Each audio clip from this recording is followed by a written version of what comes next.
Добрый вечер, дорогие друзья Института Сервантеса. Bueno, antes de nada, permítanme, creo que los tiempos de pandemia aconsejan este motivo de brindis con un buen vino blanco español a la salud de todos. Salud, na zdarovia. Buen comienzo. Bien. El humor, el sentido del humor en general, antes de entrar en el humor español. Pues desde luego yo diría que el sentido del humor es una de las más valiosas expresiones de la inteligencia y de las más creativas. Socialmente el sentido del humor desde luego es una valiosa arma, un valioso elemento de crítica, una valiosa articulación de la sátira. De hecho, es claro, los regímenes totalitarios siempre han temido el humor que les ridiculiza y se han preocupado por reprimirlo, por censurarlo. Y en el sentido personal, pues el humor, el sentido del humor es algo inseparable. Para mí es algo... El sentido del humor me parece una manera de ver el mundo, un punto de vista frente a la vida, frente a las personas y frente a todo. Y al mismo tiempo ese punto de vista sirve para relativizar las cosas, también para desdramatizarlas. Y también para algo muy importante, para no tomarse muy en serio uno a sí mismo, para reírse de uno mismo, en definitiva. No sé ustedes, a mí cuando alguien dice que no tiene sentido del humor me parece algo temible, me echo a temblar. Y las personas que dicen que no tienen sentido del humor suelen tomarse demasiado en serio a sí mismas. El sentido del humor está muy presente en mis libros, en mayor o menor medida en todos, en las columnas de prensa de opinión que escribo y en una de mis facetas profesionales más importantes desde 2010. En 2010 ideé y dirijo desde entonces el que se llama JA, Festival JA, primero Festival JA Bilbao, ahora Festival JA, Festival Internacional de Literatura y Arte con Humor. Por él han ido pasando multitud de autores internacionales. Tatiana fue invitada nuestra, ¿te acuerdas, Tatiana? Un estupendo diálogo con Albert Boadella sobre el humor en el totalitarismo, precisamente. El escritor ruso estuvo Andrei Kulkov el año pasado, de los libros esos con Pingüino, que es bielorruso realmente, pero bueno, ha pasado todos estos años en San Petersburgo. Entonces cito el festival, aparte de que vamos a procurar hacerlo, salvo que el Armagedón nos lleve por delante, espero que no, las fechas que tenemos previstas son del 2 al 11 de octubre y esperamos poder hacerlo en las mejores condiciones de normalidad posibles, de manera presencial, porque esto está muy bien lo de las ventanitas, pero bueno, como y precisamente lo citaba porque el ideario del festival, lo que es el objetivo del festival, que lo hemos expresado bastantes veces en bastantes medios, es celebrar el humor en la literatura y en las artes como expresión de inteligencia, libertad, pensamiento crítico, civilización y alegría de vivir. Para mí esto sintetiza lo que es el sentido del humor. Desde luego, en definitiva, alegría de vivir. Aunque suene a perogrullada, el humor pone de buen humor, articular el humor. El humor español, en concreto, el humor español se puede decir que tenga algunas características específicas. Pues quizás sí, quizá algunas. Una primera que se me ocurre es lo que se podría decir de manera coloquial, la mala leche. Lo que se dice en español, el colmillo retorcido, cierta visión malévola de las cosas del mundo y de las personas, cierta celebración de la envidia, de lo peor del ser humano, lo contrario a la filantropía. Por ejemplo, este chiste popular que me gusta muchísimo. Un marido le pregunta a su mujer, dime una cosa que sea buena y mala a la vez. Y ella le responde, eres el que tiene el pene más grande de todos tus amigos. Otra característica del humor español que podría ser específica, la crueldad, una cierta crueldad, una visión cruel de las cosas. Otro, Otro chiste popular que me gusta, claro, no oír las risas de los asistentes es terrible. Es pensar que lo que cuentas no le hace gracia a nadie, es tremendo, pero bueno, lo supondré, tengo bastante imaginación. Los chistes populares de autor anónimo muchas veces nos dan eso, una idea incisiva de las cosas realmente ingeniosa. Es quién es su autor, quién sabe, pero en cuanto sucede algo, luego hablaremos más de los chistes populares, pero en cuanto sucede algo, cuando hay cualquier situación política, social, de cualquier tipo, enseguida el ingenio popular forja chistes al respecto. Entonces decía, otro chiste popular que me gusta, que refleja ese sentido de la crueldad del humor español del que hablaba, es que eso ha habido en la carretera un terrible accidente de tráfico. Está allí la Guardia Civil, los policías levantando atestado de todo y hay miembros desparramados por todas partes. Entonces el policía al mando, un sargento, le está diciendo al cabo, a ver, tome nota de todo. Un brazo junto a aquel árbol, una pierna encima del techo de ese coche, oreja en el arcén. Dice, mi sargento, arcén se escribe con H o sin H. El guardia civil le pega una patada a la oreja y describa oreja en la carretera. Otra característica del humor español, atacar a la religión y al clero, como todo país que ha sido oficialmente católico muchos años, pues los curas, el clero tienen importancia, ¿no? Se suele decir que los españoles siempre hemos ido detrás de los curas o detrás de las imágenes en una procesión o con un palo para darles una paliza. Ya decía el himno de Riego durante la República, que decía, si supieran los curas y monjas la paliza que les vamos a dar, subirían al coro gritando libertad, libertad, libertad. Chiste típico de que une la crueldad y el sentido un tanto blasfemo de las cosas. Además, los chistes breves me gustan mucho. De que aquella iglesia era tan pequeña, tan estrecha, que en vez de tener al Cristo crucificado lo tenían ahorcado. Maravilloso. La gente que escribe, hay muchos que se ríen y dicen que el de la oreja es maravilloso, De la oreja pero es muy bueno. pero alguna gente pide hablar un poquito más lento, pero hay Más muchas risas que lento. llegan por el chat. Perdón. Es que contar chistes despacio es complicado. Vale, de acuerdo, hago el esfuerzo. Un poquito. ¿Qué más tenía apuntado? Sí, este que es muy bueno también, chiste popular, tremendamente, este es tremendo. Ya saben que Judas Iscariote traicionó a Cristo, por ello fue detenido, le dieron las 40 monedas, entonces después se arrepintió y se ahorcó. Entonces el chiste dice que su madre, la madre de Judas, estaba lavando ropa allí en el río Jordán junto con otras mujeres y vino una mujer gritando, corriendo, diciendo, Efraína, Efraína, que tu hijo se ha ahorcado. Y ella dice, si no me extraña, con la gentuza con la que andaba.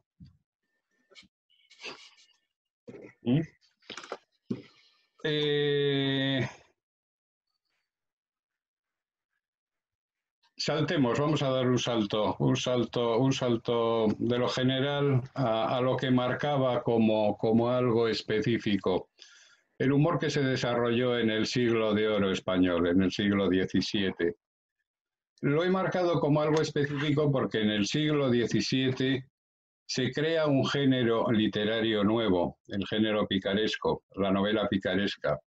Y la novela picaresca está llena de humor. El personaje del pícaro es un personaje que se mueve en parámetros humorísticos y muy negros, ¿eh? Está escapando del hambre siempre, está escapando de lo que sea, hace lo que sea para poder medrar, para poder sobrevivir día a día.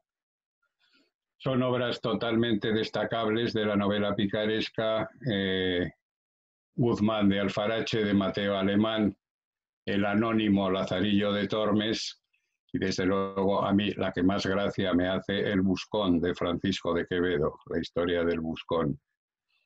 El Buscón es el típico personaje que se hace pasar por tonto para sobrevivir, que se mete en un montón de líos De hecho, eso, el que se hace pasar por tonto, pero realmente es más listo que el hambre, nunca mejor dicho, acuñó para ello un término, un neologismo Quevedo, que es una palabra preciosa, que es zorrocloco. Que se hace, eso no lo puedes traducir, Ana, zorrocloco.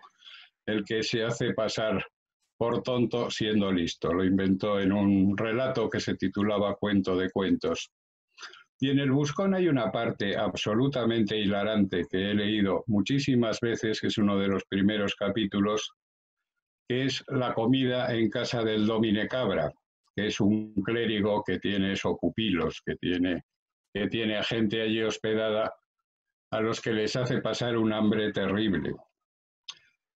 Dice de esa comida Quevedo, fue una comida eterna, sin principio ni fin, lo llama al cura clérigo Cerbatana, y hay una imagen, una metáfora en esa comida que cada vez que lo leo me parto de risa, y es que dice que uno de los pupilos, que era un vizcaíno, un paisano mío, que se llama Judre, pilla una cortecita de pan y de que lleva tanto tiempo sin comer que, olvidado de la función de la boca, se lleva 2 veces la corteza de pan al ojo porque se le ha olvidado para lo que sirve la boca. Yo, si no ha leído alguno de ustedes El Buscón, desde luego creo que está traducido a todas las lenguas, se lo recomiendo absolutamente. Una mención únicamente antes de entrar en el franquismo, guerra civil. En el siglo XIX hay 3 autores tomados por muy serios, pero que sin embargo parte de su obra tiene un humor muy destacable. Pío Baroja, con sus novelas sobre el personaje Silvestre Paradox, que son pura locura y absolutamente modernas hoy en día. Galdós, que precisamente este año celebramos en España el centenario de la muerte de Galdós, y de hecho en nuestro festival haremos un acto que será eso, un diálogo sobre el humor en Galdós.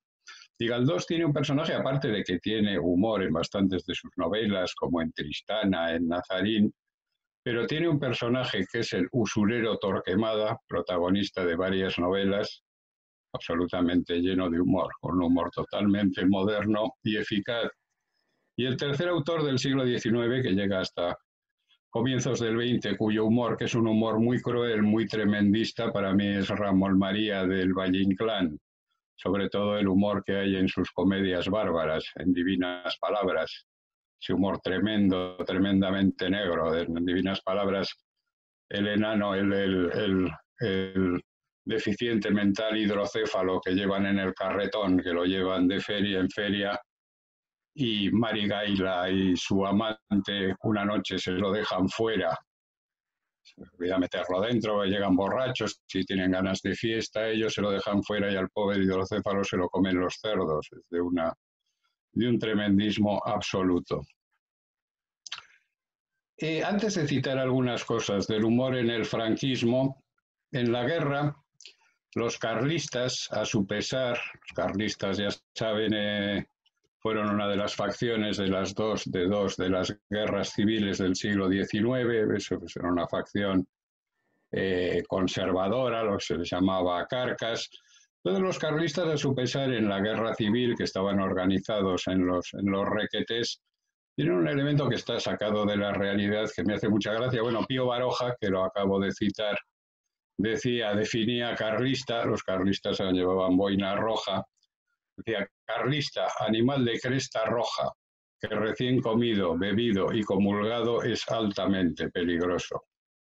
Bueno, pues cuentan las crónicas que cuando los requetés carlistas, cuando empezó a caer el frente del norte, el frente nuestro, el frente vasco, y entraron en San Sebastián, algunos de esos carlistas, que eran de Artajona, un pueblo tremendo, entraron en el ayuntamiento y entonces se extrañaron al ver máquinas de escribir, que qué raros eran aquellos acordeones. ¿No? Los tomaron por acordeones las máquinas de escribir, lo cual tiene mucho que ver con el humor carlista. Zumalacárregui, el famoso general Zumalacárregui, el líder probablemente más famoso de la facción carlista en la Primera Guerra, murió en el sitio de Bilbao por un balazo que le pegaron, en una bala perdida que le dieron una pierna. Y murió por septicemia, porque no quiso que los médicos lo atendieran. Prefirió que lo llevaran sus hombres en una angarilla hasta el curandero de su pueblo y que éste lo curara, y claro, llegó muerto. En el franquismo, el humor que se desarrolla, claro, es la lucha constante contra la censura, para esquivarla como se puede, tanto por cuestiones sexuales como por cuestiones políticas o de todo tipo, ¿no? En la España oficial católica. Algo también sacado de la realidad, que me hace mucha gracia, que se debe directamente a Franco y a su mujer, a Carmen Polo, que tiene algo de humor soviético también. Y es que en 1941 se instauró como obligatorio el DNI, el carné de identidad numerado, que seguimos manteniendo como documento de identidad todos los españoles hasta el presente. Entonces, en ese año 41, cuando empezó el DNI, Franco tenía el 000001 y su mujer el 000002. Un chiste del final del franquismo, de la época final, que siempre, como saben, la dictadura duró 40 años, es que se preguntaba, ¿qué tiene Franco entre las piernas? Y la respuesta era un excombatiente y 2 caídos. ¿Y qué tiene su mujer? 40 años de paz. Su mujer, Carmen Polo, era conocida como la Collares y era enormemente temida por los joyeros de Madrid. De hecho, lo que solía hacer era aparecer por una joyería, se encaprichaba de una serie de joyas, debía de tener buen ojo la señora, siempre de las más caras. Entonces se las llevaba y decía, bueno, y manden la factura al Pardo, ¿no? Manden la factura al Palacio. Y por supuesto, claro, ningún joyero de Madrid se atrevía. Entonces llegaron a hacer un fondo común entre los joyeros madrileños para que le tocara la visita de la señora, pues fuera compensado por los demás. ¿Hablo ya más despacio? ¿Va mejor? Sí. Durante el franquismo surge precisamente como intento de esquivar la censura y de ingenio durante la dictadura, una revista que fue muy mítica, muy famosa, La Codorniz, cuyo director fue Álvaro de la Iglesia. Y en esa revista, entre muchos otros, una revista de artículos, de humor gráfico, de lo típico, ¿no? De una revista de este tipo. Y entre los autores que descollaron, que se dieron a conocer en La Codorniz, estaba Miguel Gila. Murió hace ya unos años, que fue realmente bueno y con un humor realmente propio, particular, tanto en su humor gráfico, en las viñetas para la revista, primero en La Codorniz y luego en Hermano Lobo, de la que hablaré ahora, como en el humor oral, en los monólogos que ahora están tan de moda. Pues bueno, Gila lo fue bastante antecesor de todo ello, bastante pionero. Entonces era el tío buenísimo en ambos aspectos. En su humor gráfico, por ejemplo, pues no sé, típico que está, además dibujaba unos personajes con un narigón tremendo, y uno lo tiene agarrado a otro y le está pegando un montón de cuchilladas, y otro que se acerca y le dice, pero deja de darle cuchilladas, animal. Entonces dice, pues que deje de llamarme asesino. Otro que me gusta mucho es un periodista. Hola, Juan Carlos. Hola, Juan. Oye, perdona, pero ha habido problemas de conexión. Al final he entrado por Zoom. Ya estás conectado. Como participante y me imagino que algún Espíritu Santo me subió a panelista. Pues nada, sigue que lo estás haciendo muy bien. Tatiana nos presentó muy bien. Está el consejero cultural de la embajada, Jorge Soler, como con nosotros. Ajá, pues le saludo. Estamos preparando un programa con la embajada online y con Zoom, que espero que la próxima vez ya entre bien. Y nada, oye, perdona la interrupción, pero bueno. No, encantado de saludarte. Luego ya... Así, Sí, luego participarás en el diálogo. Prepara tu versión del humor español. No, bueno, venga.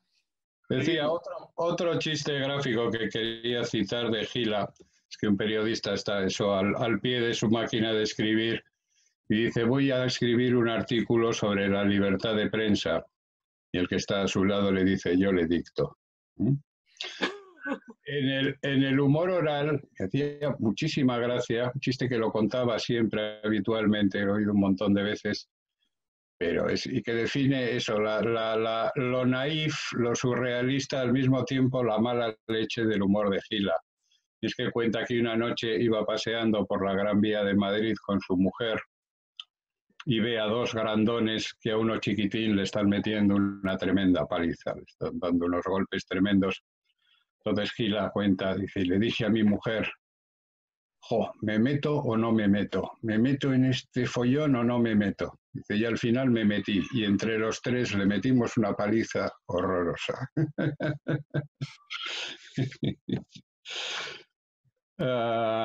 Y otro que contaba también Gila decía eso, que vivía como tanta gente de la época que vivía en una pensión, y decía, en mi pensión hay que tener mucho cuidado. Hoy me he dejado el violín encima de la mesa y ya sé mañana de qué será el relleno de las croquetas. Todo lo que se lleva encima de la mesa va al relleno de las croquetas.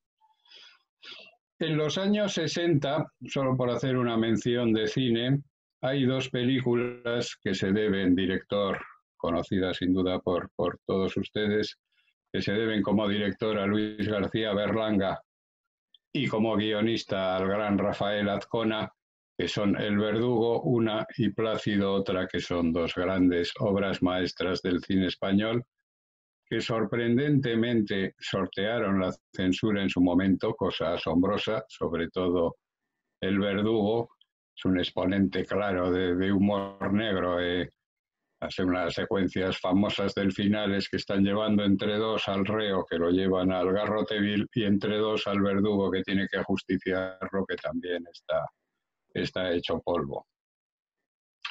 Al final del franquismo, en el año 72, y duró hasta el 76, es decir, hasta el comienzo de la transición, apareció otra revista mítica, que fue Hermano Lobo, que fue eso, la sucesora, desapareció La Codorniz y cogió el testigo Hermano Lobo, y ahí destacaron también, se iniciaron grandes humoristas. Uno de ellos fue Chumi Chúmez, que era de aquí al lado de San Sebastián. También hacía humor gráfico, y un humor gráfico muy peculiar, con un humor muy peculiar. Por ejemplo, recuerdo, chiste, eso, se ve un montón con una pancarta que dice no sabemos leer, y detrás uno que va solo con una pancarta pequeña dice yo sí, pero solo leo chorradas, solo leo idioteces. Ese era el humor de Chumi Chúmez. Y otro que dice uno que se está dirigiendo al público, un preboste, un tío grandote, dice los derechos humanos son tres, ver, oír y callar. Ese era el humor de Chumi Chúmez.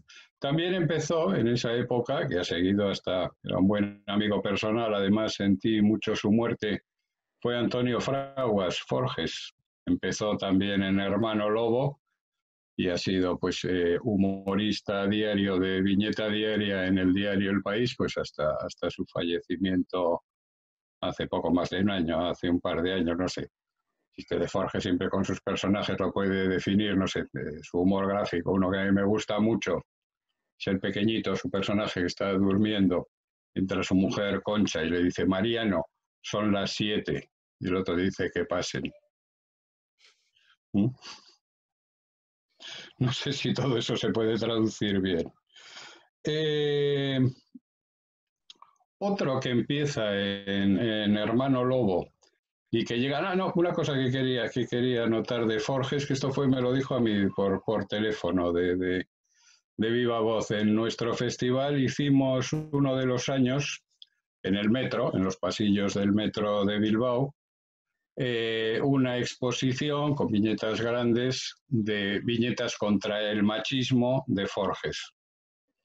Entonces yo le llamé, no había título para la exposición, y le llamé, le dije, Antonio, un título para tus viñetas contra el machismo, ¿se te ocurre algo? Si quieres me lo mandas luego. Y sin pausa, sin pensarlo nada, me dice, sí, titulémoslo Metro a metro, el machismo va de retro. Así de rápido era mentalmente, me dejó perplejo. Otro humorista muy importante que empezó en Hermano Lobo, entonces se hacía llamar Ops, y está hasta el presente, está en el presente en el país, es Andrés Rábago, el Roto, también con un humor gráfico muy personal, muy particular. No sé, por ejemplo, recuerdo uno de dos viejecitas que están mirando la televisión y le dice una a la otra: yo le rezo mucho porque es muy milagrera. O dos vacas que una le está diciendo a la otra: para paliar la crisis económica me han ofrecido acciones del matadero. Que sintetiza todo, la crueldad, el humor popular, el chiste. Bueno, primero tenía anotado el humor negro español. El humor negro español sí quizá tiene unas... ¿Cómo andamos de tiempo? Bien. Sí quizá tiene unas características propias. Se suele decir que la diferencia entre el humor negro español y el humor negro inglés, que es otro de los humores negros pues más destacados, es que el humor negro español se ríe de la muerte. No, al revés, que el humor negro inglés se ríe de la muerte y el humor negro español se ríe del muerto. Podría ser. Dos ejemplos de humor negro tomados de la realidad, de palabras póstumas, de las últimas palabras antes de morir, y están sacados de la realidad y son específicamente españoles, o por lo menos se dieron entre españoles, porque entre franceses también hay memorables, ¿no? Por Claudel, no dijo, habrá sido el salchichón, por palabras poco solemnes para un gran poeta como Claudel. Una de ellas se debe a un boticario afincado en Bilbao que se llamaba Salustiano de Oribe, cuyo gran descubrimiento que le hizo rico fue un elixir dentífrico, que hoy en día es una marca de dentífrico, la compraron los alemanes después, que es el licor del polo, conocido. Pues en el lecho de muerte, las últimas palabras de Salustiano de Oribe fueron: no creo en Dios ni en el licor del polo. Y la otra, como esta no les ha hecho gracia, pues no se la cuento, me la salto. El humor popular, que antes he hecho referencias a algunos, el humor de autor anónimo, muchas veces durante años en el humor español ha sido campo de cultivo del machismo, de la homofobia. Afortunadamente, pues todo eso yo creo que está bastante más arrinconado. El humor de Bilbao, de mi ciudad, sí se podría establecer que hay un cierto humor específico derivado del carácter bilbaíno, que se podría resumir en que parece que estamos encantados de habernos conocido a nosotros mismos, ¿no? Humor de jactancia, de exageración, de la baladronada. Entonces es un chiste que recuerdo muy bilbaíno, que recuerdo que la primera vez que estuve en el Cervantes de Moscú en 2008, le hizo mucha gracia a la concurrencia. Es el que, a ver ahora, es el que dos bilbaínos van por el bosque cogiendo setas y de repente uno se encuentra un Rolex y le dice al otro: Pachi, un Rolex. Y el otro le dice: John, seriedad, ¿estamos a setas o a Rolex? Bueno, pues veo que no. Ahora aquí tengo algunas otras. Sí, también es muy típico de eso, de referirse al mapa de Bilbao como el mapa mundi de Bilbao, que los bilbaínos nacemos donde queremos y todas estas cosas. El humor a cuenta de los catalanes, sobre el tópico catalán. ¿Tú eres catalán, Juan Carlos? No. Mi padre. Bien, bueno. No, pero mi padre era una familia muy catalana. Yo no. Mi madre es asturiana y me crié en Asturias. Hay pocos chistes de asturianos, ¿eh? Algunos. De hecho, no me viene a la cabeza ninguno. Pero uno que me hace mucha gracia, que es muy breve, el chiste popular breve siempre es el que más me gusta. ¿Por qué un catalán nunca se compraría un frigorífico? porque jamás acabaría de creerse que al cerrar la puerta se apaga la luz. Chistes breves, populares, que me preguntan, ¿tu mujer chilla haciendo el amor? Y dice el otro que sí chilla, la oigo todos los días desde el bar de abajo.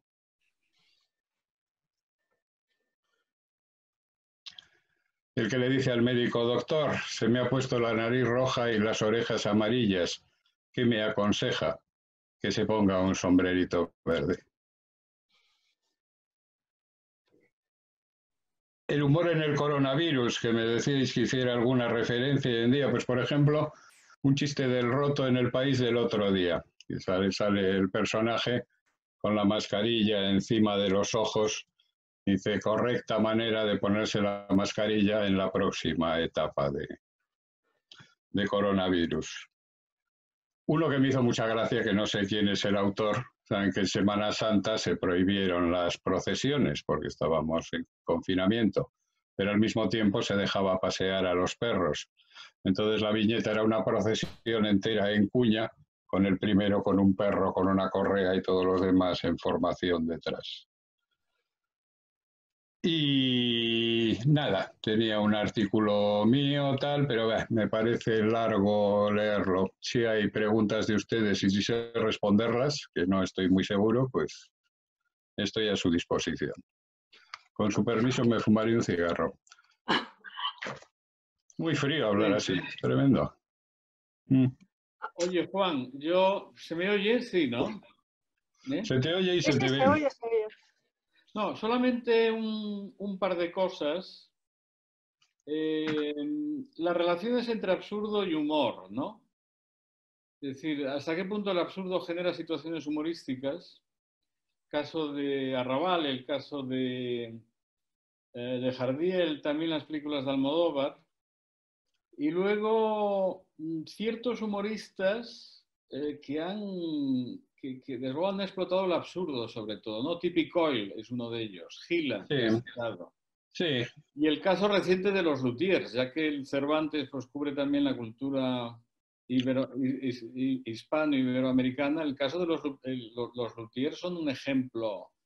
Sí, lo que pasa es que los luthiers al mismo tiempo son muy argentinos, claro. Son muy argentinos, bueno, sí. Muy irish también, ¿no? Pero bueno. Sí, pero el ejemplo de Jardiel, desde luego Jardiel Poncela, por supuesto, Miguel Miura, que también le influyó, Tippy Coyle, desde luego, los diálogos de Tippy Coyle televisivos eran memorables. Sí, sin embargo, el humor del absurdo, el humor casi surrealista, pues lo hemos asociado, que desde luego está también en parte en el humor español, pero lo hemos asociado más a los británicos, ¿no? Monty Python sería uno de los exponentes del humor. En Almodóvar no veo el humor absurdo, o sea, quizá en algunas cosas, pero vamos, es más un humor también, no sé, peculiar. Almodóvar se inventó un cierto mundo, ¿no? Una manera de retratarlo. A veces está entre el absurdo y el esperpento. Lo que pasa es que el esperpento puede más, no son daguerrotipos tan hispánicos. Por ejemplo, el Mujeres al borde, pues sí que tiene muchos elementos de absurdo. Sí. Un chiste también breve que me hace mucha gracia, muy absurdo, es que hace un pajarillo, un jilguero de 10 kilos en una rama. Peo, peo, peo. Pobres traductores. Peo, peo, peo. Pesa 10 kilos. ¿Qué más? ¿Hay preguntas por ahí? Sí. No, pero también creo que hablando del humor español entre absurdo y filosófico, mi chiste español favorito es este diálogo cuando uno dice cómo me gusta jugar al póker y perder. Ah, sí, porque ganar, eso debe ser la hostia. Eso debe ser la hostia, ganar. Es un chiste casi introducible al ruso, pero me parece un concepto existencial básico. Y entre las preguntas que nos envían los que participan en la conferencia, primero hay un comentario muy interesante en tu separación que has hecho entre el humor inglés y español, que notas que los ingleses serían de la muerte y los españoles del muerto. Uno de los participantes ha dicho que en este caso el humor ruso sería que es la muerte riéndose de los vivos. No está mal la precisión. Ajá. Y entonces, la pregunta, por ejemplo, ¿en qué medida se conservan las entonaciones medievales en el humor español? Si hay alguna relación del humor moderno con el medieval. Uf, quién sabe lo que nos ha legado la literatura medieval, quién sabe qué humor. Precisamente hace poco con un historiador que lo conoces, historiador y novelista, Alfonso Mateo Sagasta, decía, no sabemos nada de cómo eran en la Edad Media realmente, de qué humor que tenían, algo por la literatura, pero poco. No sabemos qué les hacía gracia en los pueblos, qué se contaba el pueblo, no tenemos la menor idea. De los romanos nos ha llegado algo de las pintadas, que era un humor muy grueso, sexual normalmente, pero de la Edad Media española, ¿qué sabemos realmente?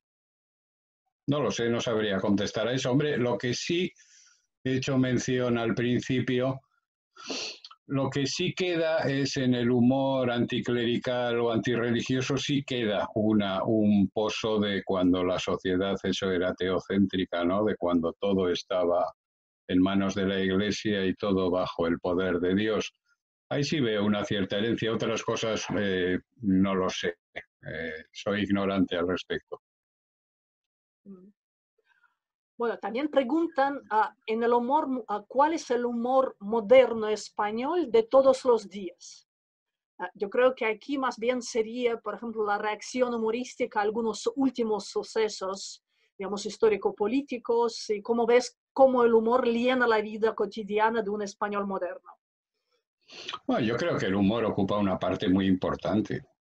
Incluso durante todo el periodo más duro aquí de confinamiento de casos más altos de cifras, el sentido del humor ha estado presente no solo entre los profesionales en el humor gráfico, sino en un montón de chistes populares en la calle, en todos lados.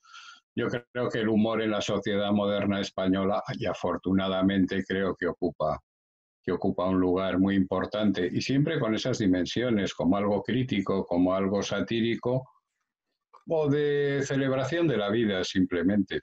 ¿Qué características tiene ese humor moderno? Hombre, hoy en día yo creo que todas las sociedades se van pareciendo. Sería un humor europeo bastante general, ¿no? Aunque siempre, bueno, con ciertas características hispanas. Entre ellas eso, lo malévolo, creo que tendría importancia. Yo quisiera pedir a los participantes que sus preguntas escriban a las preguntas, no al chat, porque en el chat aparecen muchos jajaja y ya tenemos más de miles de jajajas. Es muy complicado seleccionar las preguntas.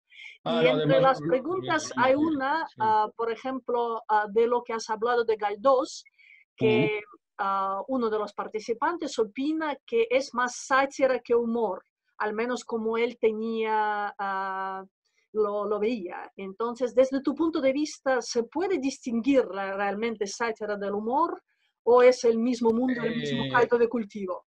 Hombre, la sátira siempre se articula desde el humor.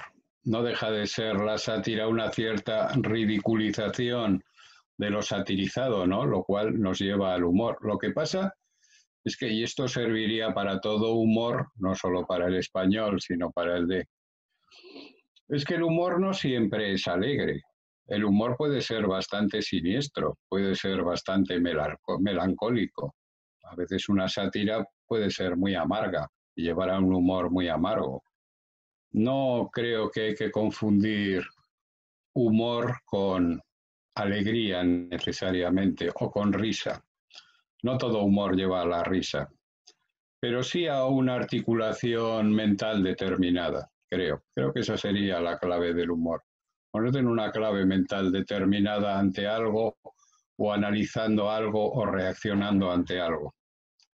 Y yo en las novelas del Inquisidor Torquemada sí veo humor. En Tristana la leí hace pocos años, la volví a leer hace pocos años, y la que vi hace poco de nuevo es la excelente película de Buñuel, la adaptación de la novela de Galdós.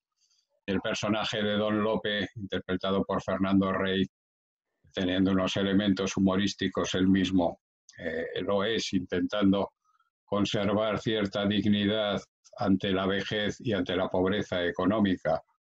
Recuerdo, por ejemplo, que eso está tal cual tomado de la novela, cuando va por la calle y ve a una guapa moza joven y dice: ¿a dónde va la gracia de Dios? Y ella le dice: a buscar novio. Y él le dice: pues ya lo has encontrado. Y dice: tan viejo. Dice: no tan viejo que esté el diablo muerto. Es puramente humor. Bueno, bueno, siguiendo con, digamos, las preguntas en el chat, hay gente que nos pregunta sobre los planes para el año 2020. En la presentación de esta actividad hemos hablado de los planes y repetimos que mejor es digamos, entrar en el sitio web del Instituto Cervantes, apuntarse a nuestro newsletter o inscribirse a Facebook, y ahí sí que mandaremos toda la información. Y una pregunta interesante, Juan. Hay humoristas que hacen chistes políticos hoy, por ejemplo, de Pedro Sánchez o de Pablo Casado, y otro, si existe en España, la pregunta de la misma persona, el género humorístico de stand-up, y si es un género popular o no. No he entendido lo último. ¿El género humorístico? De stand-up, como este tipo de intervenciones inglesas, es la palabra inglesa stand-up, no sé cómo se llama en español realmente. En Rusia se utiliza el mismo término inglés. Es cuando un humorista hace como una especie de monólogo humorístico y... Sí, los monólogos están muy de moda. Se hacen monólogos en teatro, se hacen monólogos en bares, se hacen monólogos en televisión, sí. Y el humor político, sí, por supuesto, claro, está.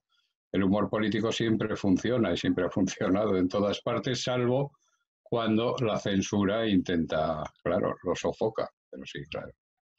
El político lleva aparejada enseguida su sátira, el humor a su costa, lógicamente. Va en el cargo. Y, por ejemplo, y sobre los políticos actuales, ¿te acuerdas de algo? ¿Alguno concreto? No, ahora mismo no me viene ninguno a la memoria. De todas formas, es que las intervenciones en el Parlamento, los plenos, han sido ya de por sí, a su pesar, humorísticos, que casi ni han dado lugar a que se haga humor aparte, ¿no? Sí. No sé, es tremendo. Juan, hay otra pregunta que, bueno, muy de actualidad por las redes sociales. Dice que, ¿qué opina usted de los memes? ¿Le gustan? O sea, si los memes son humor, ¿qué son? ¿Cuál es su opinión? No, a mí no me gustan, pero vamos, sí, a ver, todo lo que despierte una cierta reacción humorística es humor. La cuestión es, yo creo que solo hay dos clases de humor, ¿no? El eficaz, el que funciona, y el que no funciona. A mí, en principio, los memes pues no me hacen mucha, pero vamos, quien le guste pues me parece perfecto. No tengo una opinión muy definida al respecto, ni a favor ni en contra. No, en contra no, desde luego.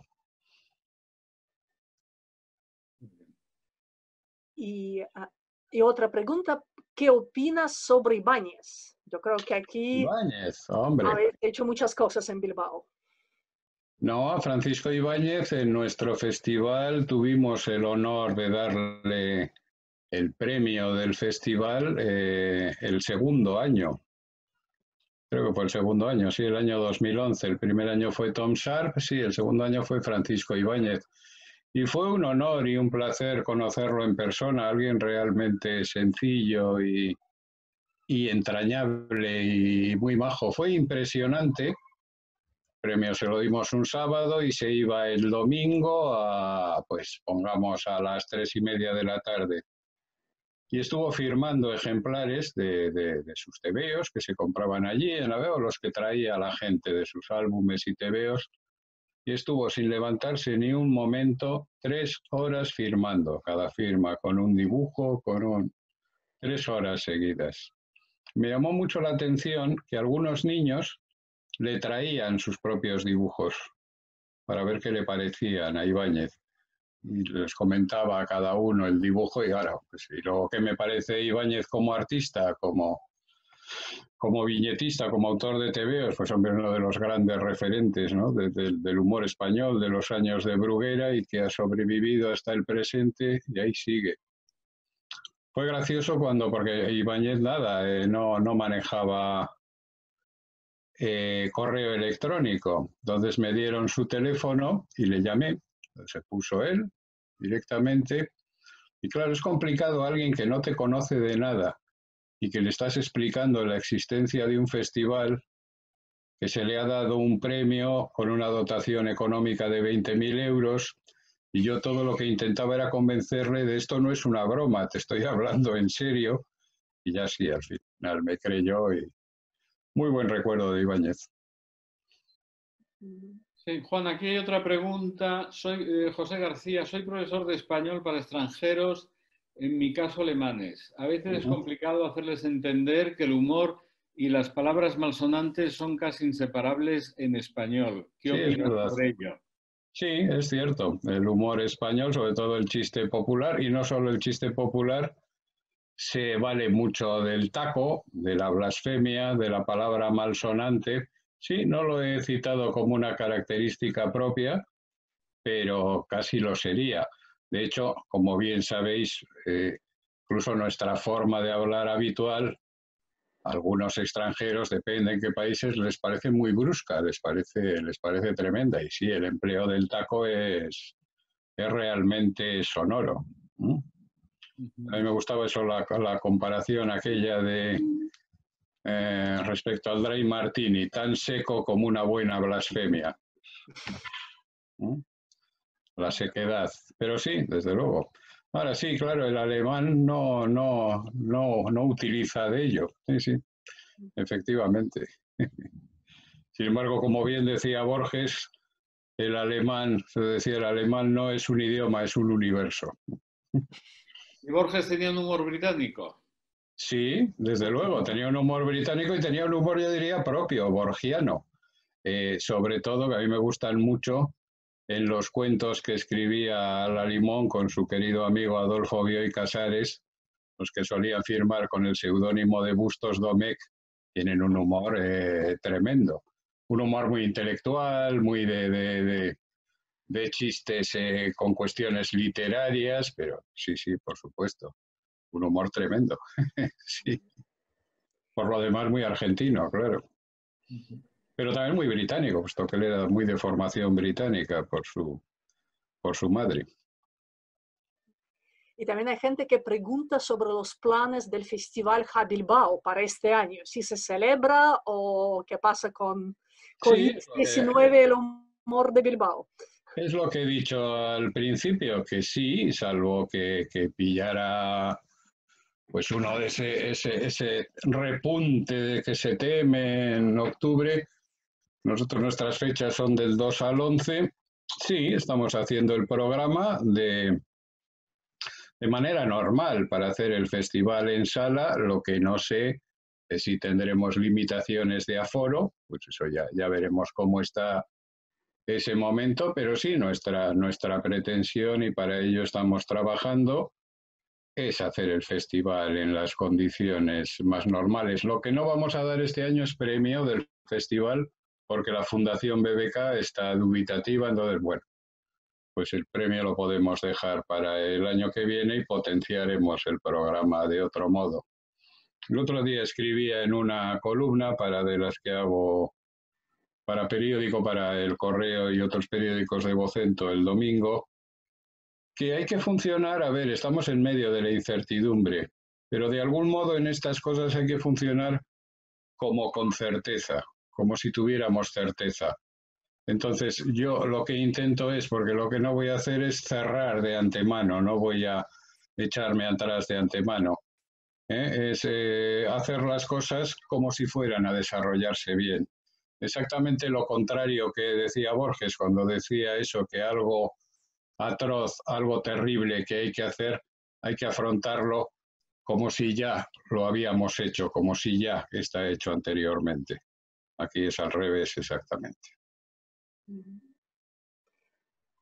Muy bien. ¿Hay más preguntas? ¿Alguien quiere alzar la mano? Sí, hay una pregunta curiosa también de comparación entre las dos culturas, que entre los rusos muy a menudo se cuentan chistes, por ejemplo, durante la comida, durante la cena.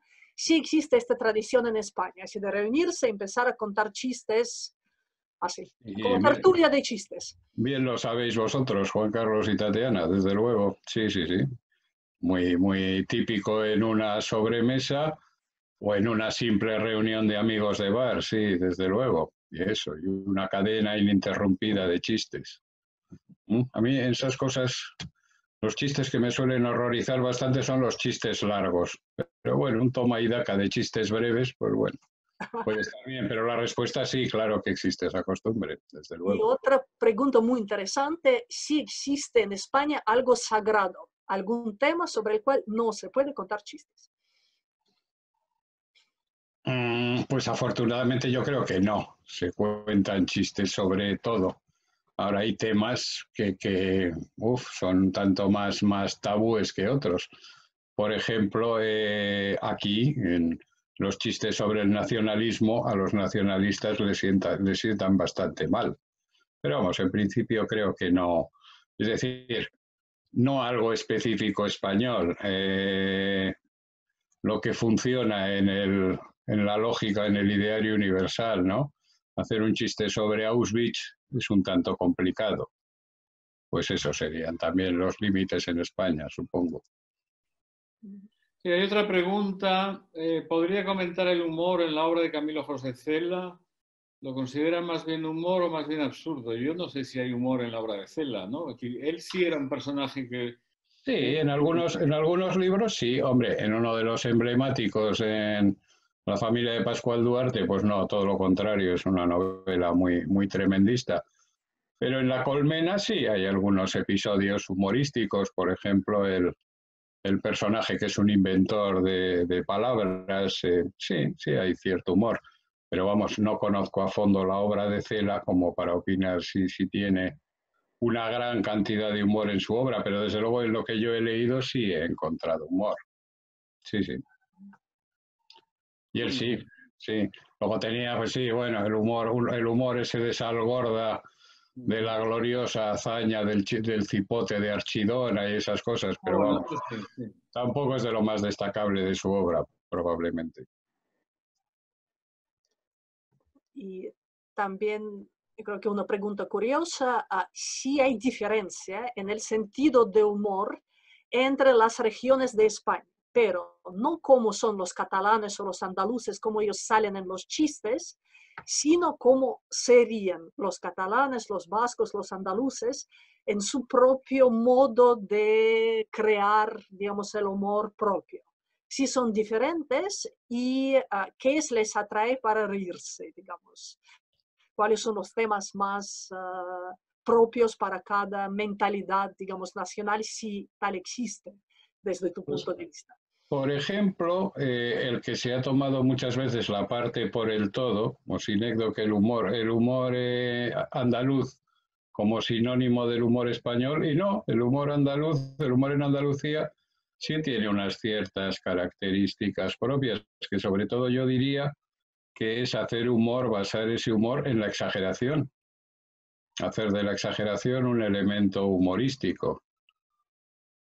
En Cataluña, sí, un humor específico catalán. Antes he visto, alguien ha puesto en el chat, he visto al comienzo, antes de empezar, que yo fumando le recordaba a Eugenio.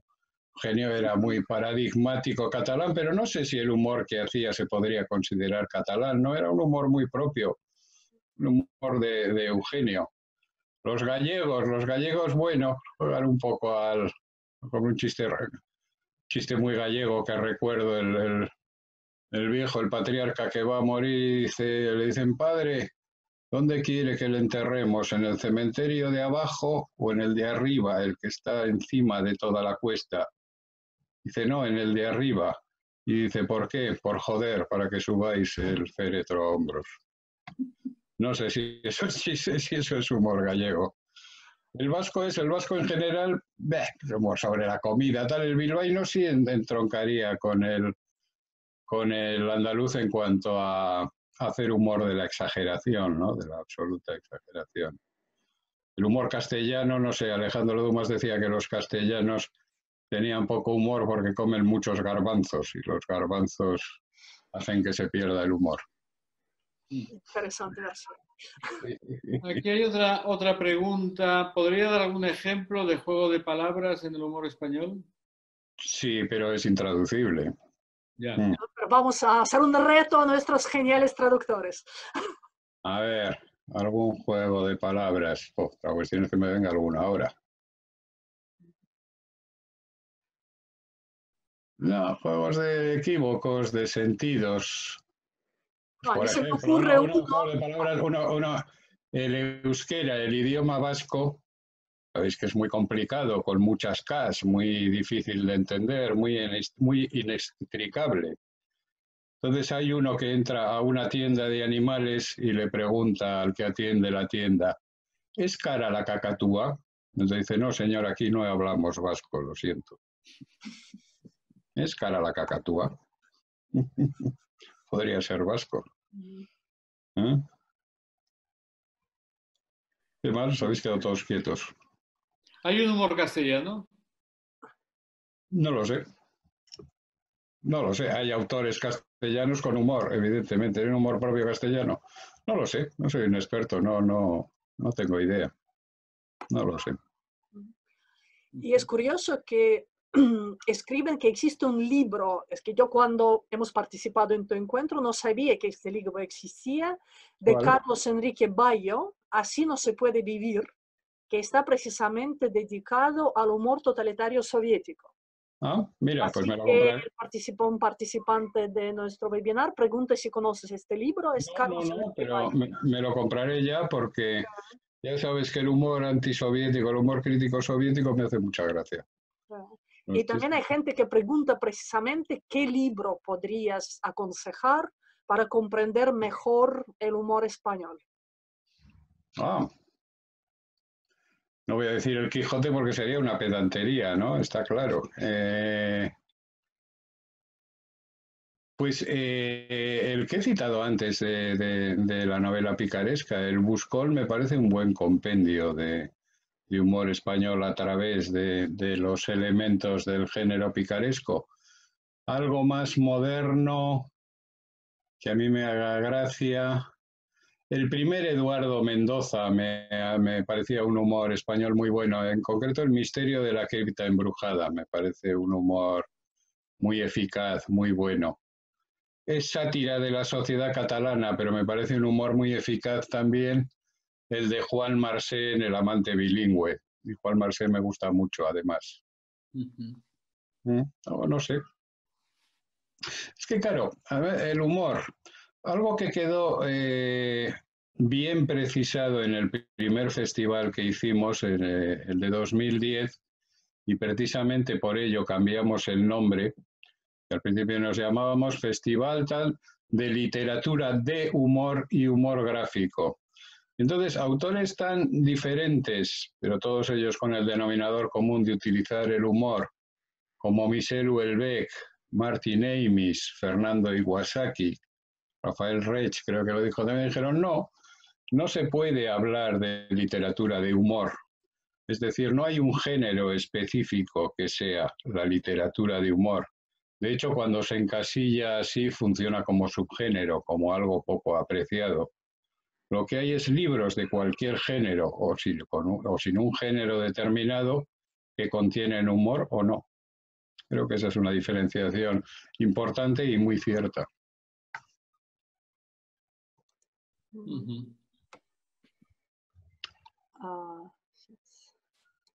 Hay muchas... Bueno, con toda la gente que hay, claro, pueden ser eternas las preguntas. Sí, no, es que hay miles de preguntas. Incluso la gente aquí se ha puesto a contar chistes españoles que uno nos escribe que van dos en moto y cae el del medio. Entonces...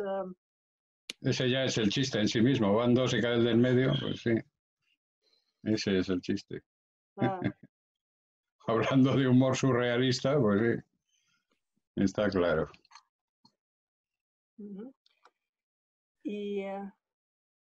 Y, por ejemplo, aquí también hay una pregunta que, por ejemplo, entre los, como hemos hablado del humor soviético, digamos, en Rusia, claro, que es la época soviética la que ha dejado más chistes. Entonces, en España, ¿cuál es la época histórica que influyó más en el humor contemporáneo? Hombre, el franquismo, yo creo que el franquismo y la transición, sobre todo el franquismo, claro, que fue largo, sí, sí, sí, claro. Y la labor de estas revistas y los autores que hemos citado, y sí, el humor popular, claro, el humor popular crítico y satírico con el franquismo, supongo que el franquismo. Y también preguntan sobre los anticuentos de Juan José Millás. Ah, sí, los leí hace tiempo. Sí, sí, Millás es un autor con mucho sentido del humor, desde luego. Sí. También como respuesta a los que han preguntado sobre libros. Sí, no, desde luego. Sí, sí, los anticuentos de Millás, por supuesto.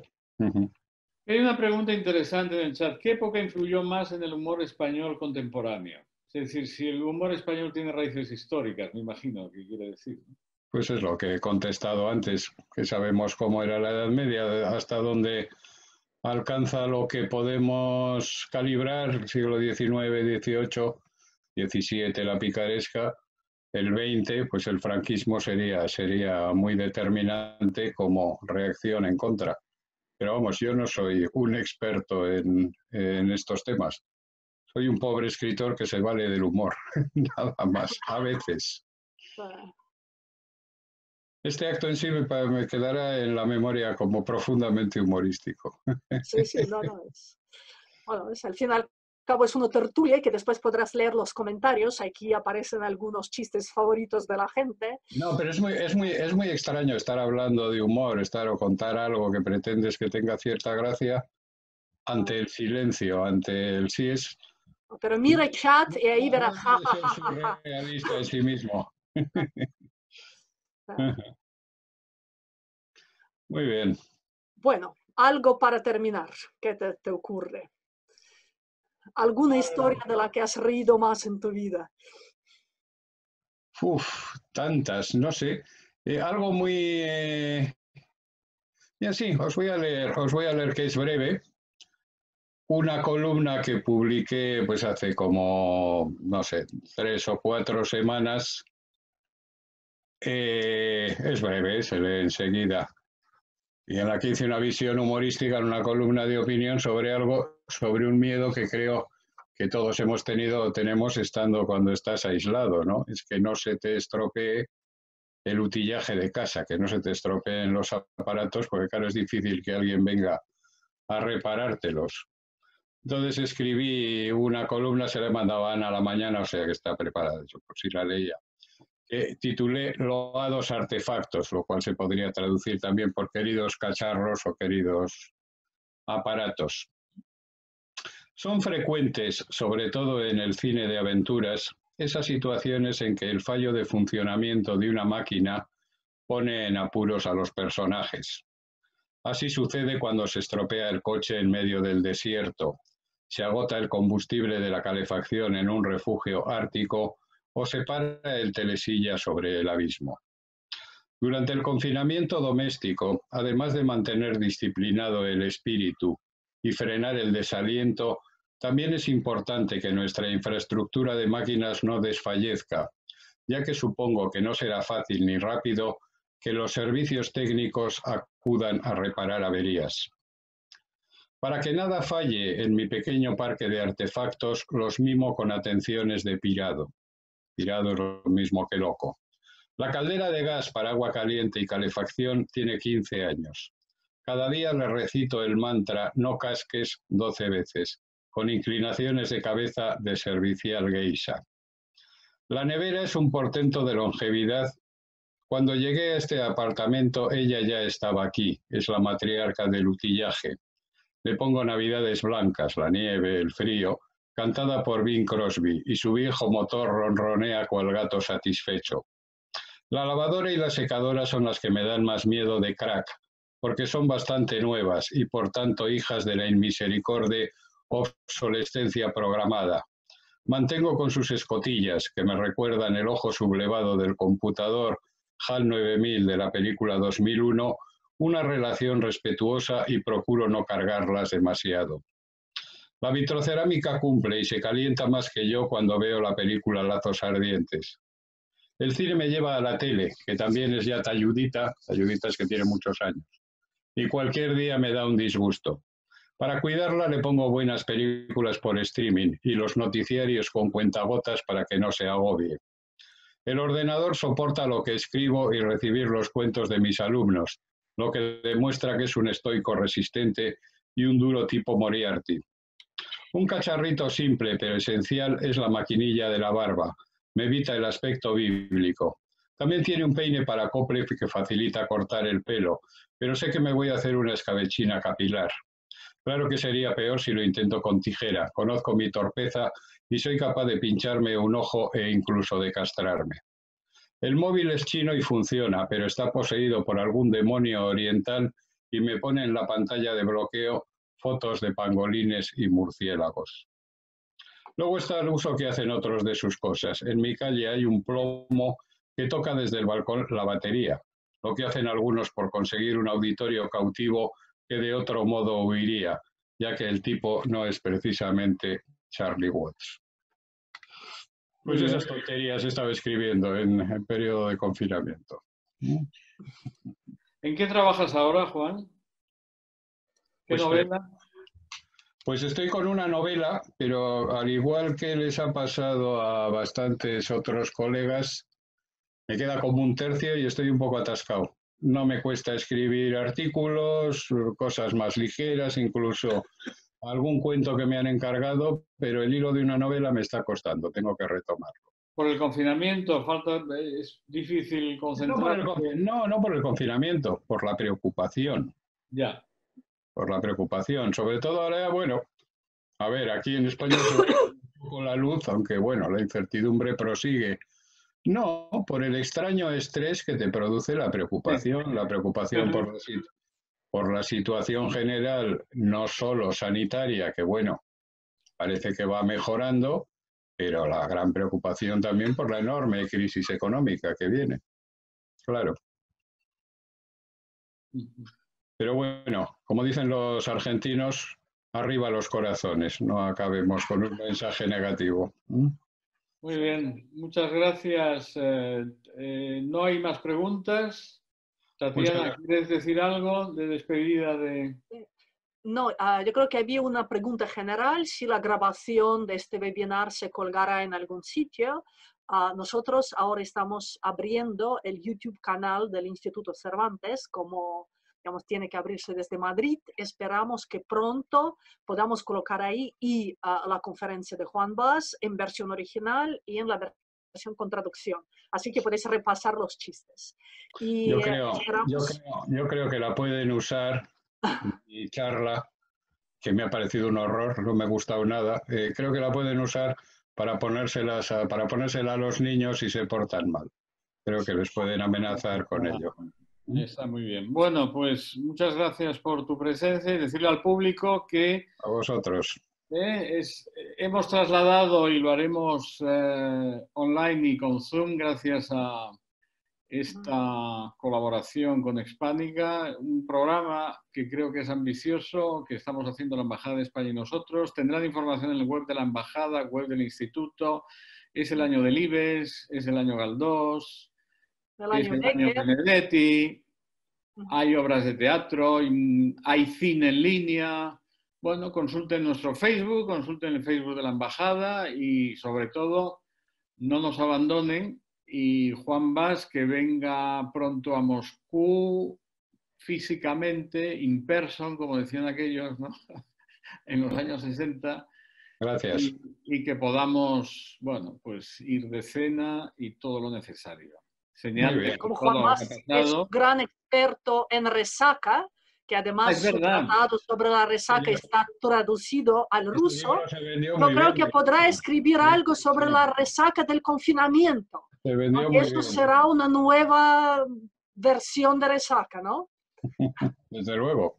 Pero eso es como una metafísica de la resaca, ¿no? Porque sí, en realidad era un libro de terror encubierto, sí, entre otras cosas. Pero tuvo mucho éxito en Rusia. Los tópicos a veces funcionan. Bueno, un abrazo a todos. Muchas gracias y gracias sobre todo. Y perdón por incorporarme tarde, ¿no? No tiene... La próxima vez. Pero yo creo que es algo que os habéis ahorrado, más que echar de menos. No, tú te has ahorrado una parte. Está bien, has hecho bien. Has sido hábil. Un abrazo a todos. Un buen final con humor. Gracias. Chao.